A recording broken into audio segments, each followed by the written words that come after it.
Último carnaval, Chimay Chapucllaicha, al estilo de Pampamarca. Domingo 3 de abril, en el local institucional Casa Pampamarquina, Girón Nevado de Huascarán, Manzana B3, lote 6, Parque de la Primera Zona, Delicia de Villa, Chorrillos. Organiza la Asociación San Francisco de Pampamarca, Aucará, Lucaras, Ayacucho.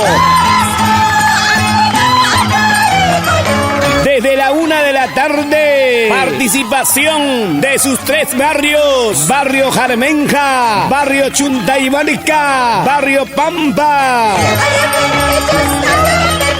Chimaicheros invitados a Genana, Barrio San Cristóbal, San Salvador de Tajia, Santa Cruz de Humaya, Orjosa, Andamarca y todo el Valle de Sondondo, con la participación de grandes artistas del momento.